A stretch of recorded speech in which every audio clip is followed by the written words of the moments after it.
Voilà, donc en tout cas, peuple congolais, Bambo Tenabino Sika Bozwami, donc il y a Bino Maserati, Nenge Lelo Bomoni vraiment. Je ne suis pas toute seule, dans un an de Marlène.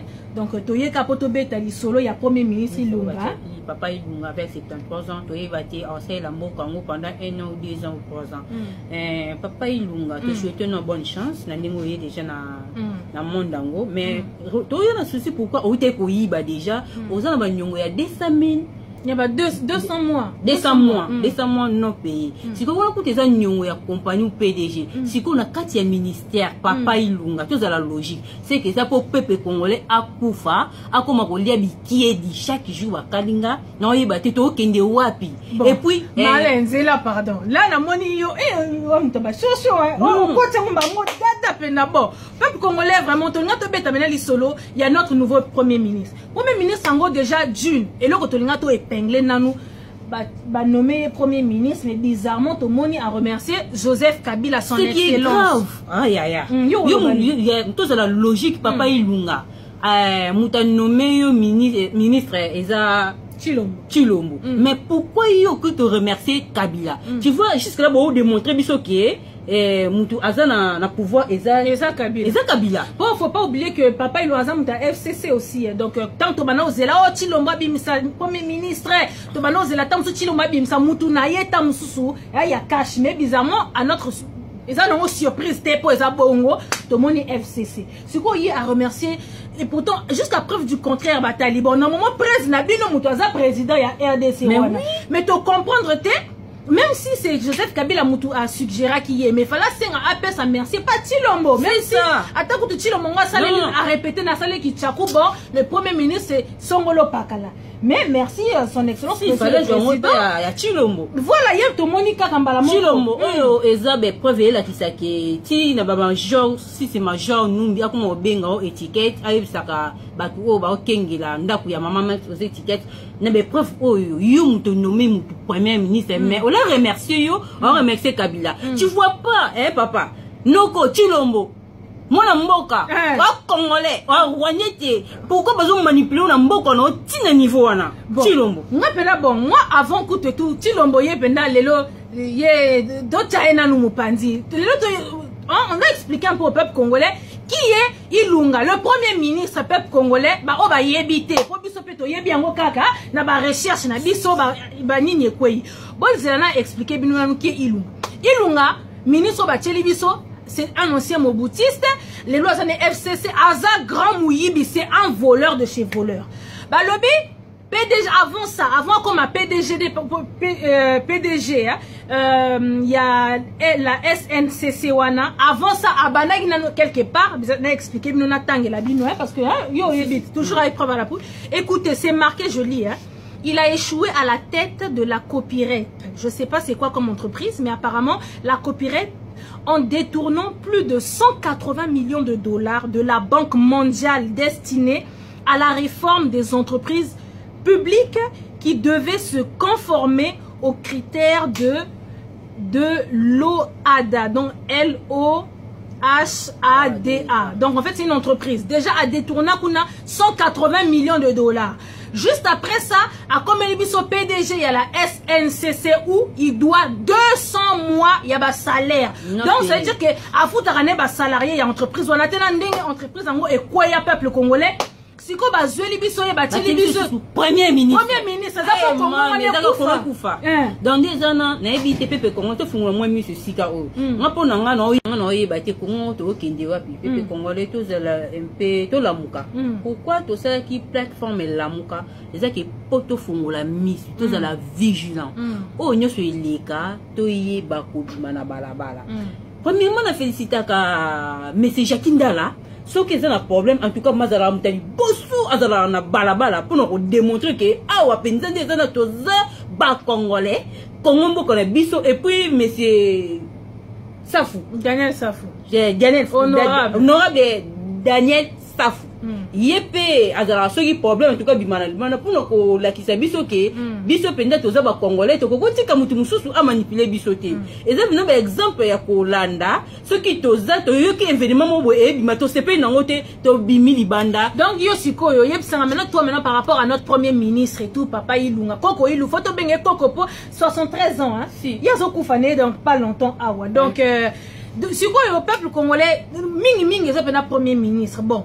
Toyebi ke Congo ngo pendeza pena chance loko pamba. Ata kutu ba komisela biso Congo ngo mwa poubelle. Toyebi te me mutu lokola Koko wana bateli biso en tant que premier ministre peuple congolais. Ezapo aboma peuple congolais tonini. Pour deux entreprises toyebi na sango donc ba lobby que je dise pas de bêtises combien d'entreprises donc ba loba qui CNCC non copyright voilà la copyright kuna a détourné bambong ba 104 donc grand mouyibi kuna la SNCC 20 donc 200 mois de salaire à foutre la canette. On a reçu beaucoup de messages des gens qui disent que oh il a la dette de mon père, oh il a la dette de mon grand-père, oh il a la dette de mon oncle. Donc à des para dans la congolais. Et puis et c'est que nous tout dans nationalité ni, oui je sais. Donc c'est là papa Honoré Ngwanda po mutu mutu yebi mwa bato ebele hein yende mutu deni charoto yo kaka papa ngwana yebisa biso ke aza ne Rwanda to yebi te biso to na information na été mais to yebi ka apparemment po na biso aza congolais. Pour nga na osenga pinza na Chilombo mais quand on fongula mi c'est sika wana au moins système on qui a déboulonnement même qu'il fasse ça là déboulonner jobanino comme non bani. Désolé, hein, donc ce sont les aléas du direct.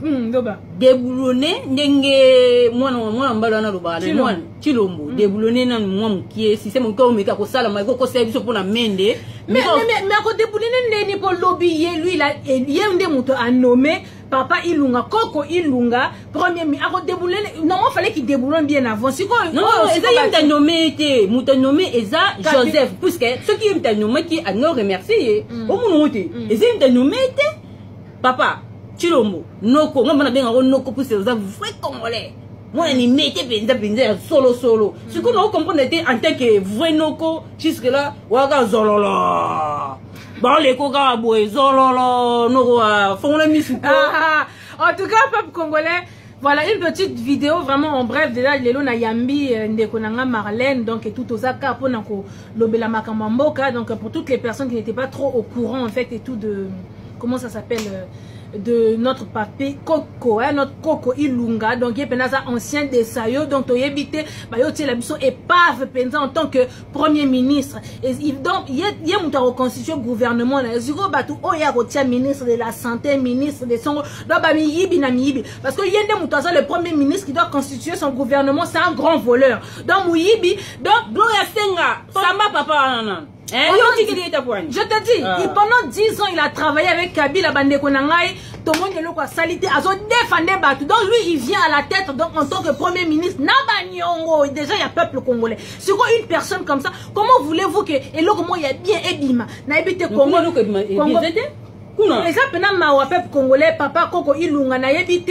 Donc, je sais pas ce que tu vas faire, hein, parce que les deux entreprises que tu as essayé de gérer, et ça qui est chèque total. Si quoi, tu as premier ministre, et ça pour, donc, salaire, il y a un premier ministre, donc, c'est-à-dire que le petit peuple n'aura rien, quoi. Donc, c'est un danger public, peuple congolais, Tchéli Bisso, en tant que premier ministre. Donc, au bout de 4 mois, et ça déception, et ça échec total. Chilombo, malgré bras de fer, n'a eu la locuta, au salaire qui n'a Kabila, so Kabila propose, toi tu proposes, Kabila propose, tout le monde que Kabila il reste le maître en contesté. Bon, fin de fin, bon, c'est Moutouya